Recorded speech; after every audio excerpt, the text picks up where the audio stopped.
नमस्कार।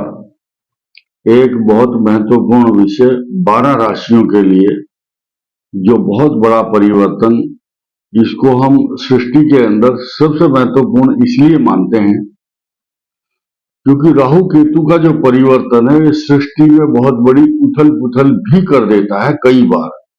लेकिन अब काल पुरुष के अनुसार राहु सबसे अंतिम वाली राशि मीन राशि में आया है। जब हम लग्न चक्र निर्माण करते हैं तो राहु जिस संख्या में होगा वो होगी 12 नंबर और वो 12th हाउस होगा। सृष्टि का काल पुरुष के अनुसार हम बात कर रहे हैं और अक्टूबर के महीने में ये परिवर्तन होगा अंतिम 30 तारीख को। और ये जो हिस्सा है ये तो मुख की तरफ का हिस्सा है। केतु जो है remaining part of the body of Rahu. Rahu ऊपर का हिस्सा, केतु नीचे का। उसको पूंछ भी कहा जाता है और शिखी शब्द का नाम भी दिया है संस्कृत में। ज्योतिष शास्त्रों के अनुसार उसको शिखी कहा गया है और बड़ा महत्वपूर्ण रखता है शिखी। वो दयनीय स्थिति में रहता है, दरिद्रता का कारक है वो हमेशा। लेकिन राहु का जो remaining part of the body है उसकी चिंता, राहु उसकी चिंता हर समय करता रहता है क्योंकि इसीलिए वो 180 डिग्री आमने सामने है। और वक्र गति से जब रेट्रोग्रेड चलते हैं उनकी स्पीड गति अलग हो ही नहीं सकती, सेम स्पीड होती है, सेम डिग्री, सेम उनकी घूमने की विधि नियम रेट्रोग्रेड मोशन में। अब हम बात करेंगे कि राहु केतु जो है वो पोषण मांगता है, एक दरिद्रता का कारक है, दयनीय स्थिति में है और राहु छल और कपट का कारक है। ऐसा समझिए कि राहु तो इंजन है रेलगाड़ी का और जो गार्ड का डब्बा है वो है केतु। 18 दिन पहले 18 महीने के लिए आ रहा है राहु और केतु। केतु कन्या में होगा और मीन में होगा राहु। 18 दिन पहले इसका इंपैक्ट हो जाता है, यानी कि 12 अक्टूबर से इसका प्रभाव शुरू हो जाएगा। परसों से जब ये आते हैं, सृष्टि का जो पूरी सृष्टि का आकार है वो मेष लगन को मुख मानिए और मीन को अंतिम चरण। तो आप ये समझिए कि जो सृष्टि की लॉस वाली जो राशि है, नुकसान वाली, हानि वाली, या जो भी आपने मनोरथ और परिश्रम किया, जो कल्पनाएं की हैं, राहु कल्पना का कारक है, सोचता है, यानी कि इसको राजा भी कह सकते हैं, आपके मन का राजा। राहु इंप्लीमेंट नहीं कराता बल्कि प्लानिंग करने के लिए। अच्छा आदमी है तो पॉजिटिव इंपैक्ट, सकारात्मक प्रभाव की बात सोचता है। अगर उसके विचार या उसके ऊपर पाप ग्रहों का दुष्प्रभाव है और खराब दशा चल रही तो डिस्ट्रक्टिव माना जाएगा। ओसामा बिन लादेन था ना जैसे, तो वो विनाशकारी था, तो इंजीनियर लेकिन विनाशकारी। ऐसे जो आतंकवादी होते हैं उन पर राहु का अब जो इंपैक्ट है वो बुरा होगा क्योंकि वो बुरा काम करते हैं, उनके विनाश का समय है। ठीक इसी प्रकार जो मन में कल्पना करता है, बुरी कल्पना करेगा, उसके ऊपर बुरा प्रभाव होगा। केतु जो है remaining part of the body, तो पूर्व जन्म के संचित कर्मों को, फल को वो जहन में, ज्ञान में और उसकी इंप्लीमेंट करने की जो क्षमता है वो पूर्व जन्म के कर्मों के अनुसार फल दिलवाता है। और जो राहु है ये कल्पना शक्ति के साथ साथ डिप्लोमेटिक भी है और आपकी जो योजनाएं हैं उनको अच्छी तरह से इंप्लीमेंट, अच्छी सोच और अच्छे विचार, योजनाएं जो उत्पन्न करवाता है, प्लानिंग बहुत अच्छी सी, चाहे अगर हंसने का मन कर रहा है तो हंसी दिखाएगा, लेकिन वो नकली होगी। चंद्रमा मन है, लेकिन 9 ग्रह हैं, ग्रह तो 7 हैं, लेकिन राहु केतु को क्यों इंपॉर्टेंस दी गई है ज्योतिष शास्त्र में? इनकी वजूद है और इनका नाम है और इनके काम है, और जिस तरह के काम है कभी कभी ये अच्छे फल देते हैं, लेकिन जब खराब भाव में स्थिति होगी तो बुरा फल भी देते हैं। अब हम 12 राशियों की भी बात करेंगे थोड़ी देर के बाद, लेकिन पहले आप समझिए, राहु लक्ष्य को निर्धारित करेगा, आपकी जो एम है, उद्देश्य है, उसकी तरफ आपको ले जाएगा। खराब स्थिति होगी तो भ्रमित करेगा। ठीक इसी प्रकार देखिए, मैं 2 दृष्टांत दूंगा। काल नेम जिमि रावण राहु, रामचरितमानस में आया है। कपट पूर्ण व्यवहार करता है राहु। जिन लोगों के लगन में राहु है वो बहुत डिप्लोमेटिक व्यक्ति होते हैं, कैसे लोगों से बात करनी है। जरूरी नहीं है कि वो बिल्कुल जो बात कर रहे हैं वो सटीक होगी और सच होगी, कुछ ना कुछ उसमें घाल मेल हो सकता है। इसी प्रकार राहु मारीच के समान काम करता है। मायावी जो मारीच था वो राहु का प्रतीक है, क्योंकि इसकी जो माता है वो सिंहिका, सुंदरकांड में वर्णन आता है, सिंहिका जो समुद्र में रहती है, छाया वाले जो पक्षी हैं, पशु हैं, गगनचर आकाश में उड़ने वाले जंतुओं की परछाई को पकड़ती है और उसको वो गिर जाते हैं, उनको खाती है वो। उसका पुत्र है राहु। अब अंदाजा लगाइए कितना पावरफुल होगा वो। काल पुरुष के हिसाब से जब आप कुंडली बनाएंगे, मेष लगन मुख है और लॉस वाला हाउस जो है मीन राशि में आ रहा है। जब मीन में राहु आया या आएगा 30 तारीख को, तो ये क्या करेगा? जो संचित कर्म पूर्व जन्म के व्यभिचारी, बेईमान, छल कपट वाले लोग होंगे, उनकी जो शक्ति है उसका ह्रास कराता है। तो अब 1.5 वर्ष का पीरियड छोटा नहीं होता। Next 1.5 year is not favorable for those people who are earning, जो पैसा कमा रहे हैं बैड रिसोर्सेज, अनीतिपूर्ण ढंग से, चोरी से, छल से, कपट से, बेईमानी से जिन्होंने धन कमाया है उनका हरेसमेंट करने के लिए राहु आ रहा है। और अब ये 1.5 साल का जो पीरियड होता है, पिछले रिकॉर्ड को देख करके हम बात कर रहे हैं।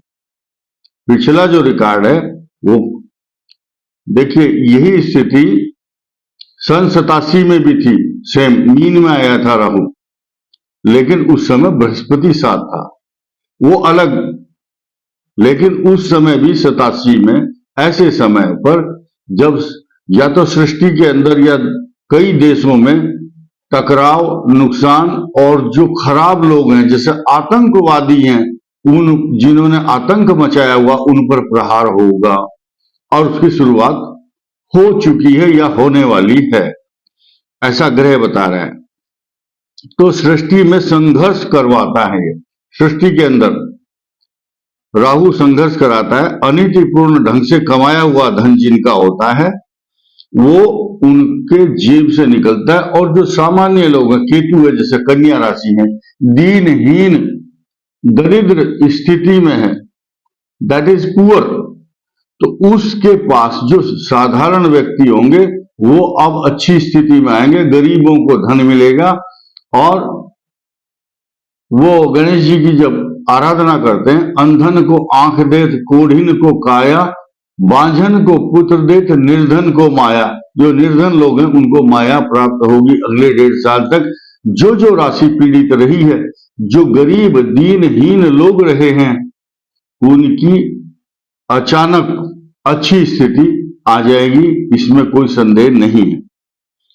इसके अलावा जो बहुत ज्यादा डॉन बने हुए हैं, पावरफुल लोग हैं, किसी का नाम लेना ठीक नहीं है, तो जो तहलका मचाए हुए थे, अपने नाम का डंका बज रहा था जिनका, उन पर राहु डाका डालता है, उनको के ऊपर प्रहार करता है और उनको धराशायी कर देता है।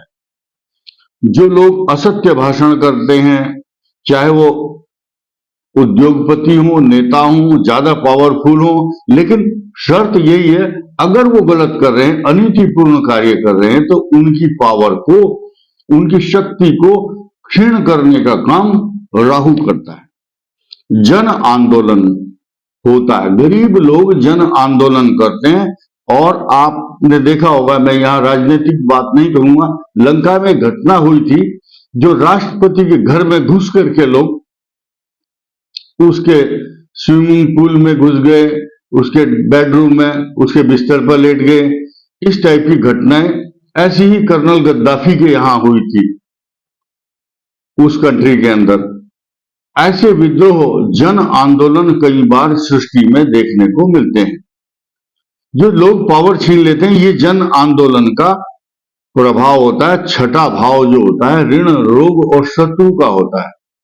ऋण, रोग, शत्रु, झगड़े, झंझट, परेशानी, कंपटीशन, तनाव। लेकिन जो केतु है वो रोगों का और शत्रुओं का विनाश करता है, और साथ ही जो दरिद्र है उसको पुष्ट करता है, पुष्ट करने का काम केतु कन्या में इसलिए। और उस केतु पर अगले साल राहु केतु के मीन और कन्या में रहते रहते दृष्टि होगी वृष राशि की, बृहस्पति की, सब अपनी दृष्टि कन्या पर जाएगी, पंचम भाव में। तो इसके अलावा डिप्लोमेटिक लोग जो डिप्लोमेसी करते हैं, झूठ, छल, कपट से धन कमाया या सत्ता हथिया लेते हैं, तो उनकी धीरे धीरे कलई खुलती है, पोल खुलती है, और उनके झूठ जो है पब्लिक के सामने उजागर होते हैं। ऐसी स्थिति में जब द्वादश राहु आ जाएगा, क्योंकि ये सृष्टि का काल पुरुष का 12th हाउस है। और इसके अलावा लोग जिनकी राहु, केतु या शनि की 7.5 या ढैया चल रही है, उन पर इंपैक्ट ज्यादा होता है, क्योंकि सॉफ्ट कॉर्नर जहां होगा, जो बलिष्ठ ग्रहों वाले लोग होंगे और ऑनेस्टली चल रहे होंगे, उनको कोई कुछ नहीं कहेगा। इसके अलावा झूठ और मक्कारी, छल कपट को के ऊपर प्रहार करते हैं ये। और इसके अलावा उनके अधिकारों का ह्रास होता है, उनको छीन लेते हैं। सत्ता से बेदखल करना, या जैसे कि अभी ये आतंकवाद है, इनकी सत्ता जो है वो बेदखल हो जाएगी। इसके अलावा साथ ही साथ जो लोग ज्यादा धनवान हैं, मूर्ख बना करके लोगों को या अनीतिपूर्ण ढंग से कई प्रकार के कारखाने या बड़े बड़े उद्योग उन्होंने खोले हैं, उनके ऊपर प्रहार होगा या फरेब और छल उनका पकड़ा जाएगा। गरीब और ईमानदार लोगों के लिए शुभ फल प्रदान करने वाला ये कॉम्बिनेशन राहु और केतु का होगा। अब हम राशियों की बात करते हैं। मेष राशि से 12th अगर राहु होगा गोचर में, तो पैरों में दर्द और खर्चा, अशांति, भ्रमण कार्य करवाता है। दूसरी बात, वृष राशि के लिए निरंतर बहुत अच्छा लाभ, प्रतिष्ठा, मान सम्मान तथा पेट का रोग प्रदान करता है। राहु और केतु का कॉम्बिनेशन, उसकी बात कर रहे हैं। और सिर्फ उनके लिए ही ये राशिफल जिनकी कुंडली में चंद्रमा से राशि है। चंद्रमा की राशि, मून साइन, सन साइन की बात नहीं हो रही। आपकी राशि से कोई बात, नाम राशि से कोई मतलब नहीं। ज्योतिष कहता है जन्म राशि प्रधानत्वम नाम राशि न चिंतित। नाम राशि की कोई प्रधानता नहीं राशि फल देखने में, सिर्फ मून साइन। कोई लगन से देखता है तो यहां लगन की बात नहीं हो रही है। हम कैसे प्रिडिक्शन करते हैं, this is depend upon my view only. इसके अलावा आप बात करेंगे मिथुन राशि की। मिथुन राशि के लिए स्थान परिवर्तन कराएगा। मान सम्मान प्रतिष्ठा में थोड़ा सा अशांति, तनाव और जॉब चेंज करने की या स्थानांतरण की संभावना। कर्क राशि के भाग्य को उदय करने वाला, धन देने वाला, देखिए यहां कंट्रोवर्सी देखिए कर्क राशि की। उधर तो शनि की ढैया चल रही है, राहु आ जाएगा नवम भाव में। यहां एक शब्द आता है ज्योतिष में, हद्दा। हद्दा शब्द का मतलब होता है जब 30 डिग्री दो पाप ग्रह निकट होते हैं। अब वो निकट आता जा रहा है ज्यादातर, अब आगे जितना भी निकट जाएगा राहु कुंभ की तरफ और कुंभ जाएगा मीन की तरफ, तो इनकी निकटता बढ़ती है, उसको हद्दा शब्द का प्रयोग किया गया है ज्योतिष में।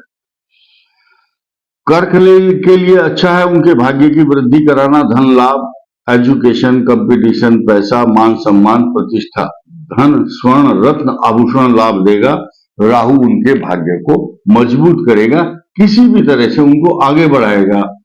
सिंह राशि के अष्टम भाव को कष्ट देगा, पैरों में कष्ट, सूजन, ऑर्थो प्रॉब्लम लाइक दैट। अपनी वाणी को आप सुंदर बनाएंगे तो आपके ऊपर दुष्प्रभाव नहीं होंगे, ये भी विशेषता है। कन्या को इंडिपेंडेंट, स्वतंत्र विचारक तथा पेट के रोग, इन्फेक्शन देगा। दाम्पत्य जीवन को ये डिस्कनेक्ट कराने की कोशिश करता है, लेकिन उसका इम्पैक्ट उनके ऊपर ज्यादा होगा जिनकी कुंडली में मंगल, शनि या Rahu Ketu already birth chart में दिखाई देते हैं। तुला के लिए बहुत शुभ, शत्रुओं का विनाश, साम्राज्य की स्थापना। तुला राशि के लिए चारों तरफ से मौज देने वाला रहेगा। अब आया वृश्चिक राशि के लिए, इनको भ्रमित करने वाला एक मित्र जरूर रहेगा, वो इनको गाइड करेगा कि तुम यहां जमीन खरीद लो, तुम ये गाड़ी ले लो, तुम यहां फैक्ट्री लगाओ। तो ये भ्रमित करने वाले ग्रह हैं। और धनु राशि के लिए निर्माण कार्य, मकान, जमीन में उथल पुथल करना, प्रॉपर्टी एक्सचेंज, वाहन खरीदना, मान सम्मान, प्रतिष्ठा का कारक भी धनु के लिए रहेगा। बीच बीच में खट्टा मीठा प्लस माइनस चलता रहेगा, लेकिन धनु अपने आप में बड़ी मजबूत राशि है। सृष्टि की तरफ से धनु का मतलब ही होता है धनुष की तरह से अपने, जैसे धनुष तीर तेज जाता है, इसी प्रकार इनके काम की गति भी बहुत तेजी से जाती है। और आज की डेट में तो विशेष तौर से शुभ है, क्योंकि इनको बृहस्पति, इनका स्वामी, खुद सेफ्टी देने वाला ग्रह बना हुआ है। मकर राशि के लिए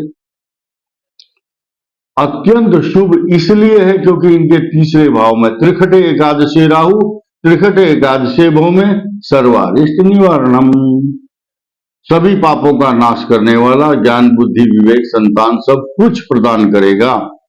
मकर राशि के बाद आती है कुंभ राशि। ये कुंभ राशि के लिए धन, कुटुंब, वाणी, इतने वाणी मक्खन और मलाई लपेट करके बात करेंगे कुंभ राशि वाले, और सबको अपना बनाएंगे। इनको के मार्ग में आने वाली जो बाधाएं वो राहु हट समाप्त करेगा। लेकिन कुंभ राशि वालों के मन में कुछ गुप्त चिंताएं, पेट के रोग, इंटेस्टाइनल प्रॉब्लम, कुछ गुप्त रोग रहेंगे। मीन राशि के लिए अत्यंत अद्भुत और विशेष अच्छा व्यक्तित्व, कभी कई प्रकार के स्वरूप बदलने वाले मीन राशि वाले रहेंगे।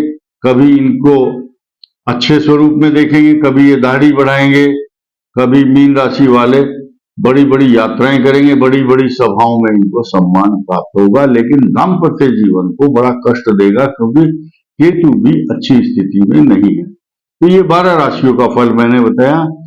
तो राहु और केतु जिसको कष्ट देते हैं, आप लोगों का काम है कि राहु के मंत्र का जाप करना या उसका दशांश हवन करना, और सबसे बड़ा मंत्र क्या है इनके लिए, हनुमान जी की उपासना करने से राहु केतु के अशुभ प्रभाव को शुभत्व में परिवर्तित करते हैं। भगवान हनुमान जी की भक्ति करने से सब लाभ होगा। धन्यवाद, नमस्कार।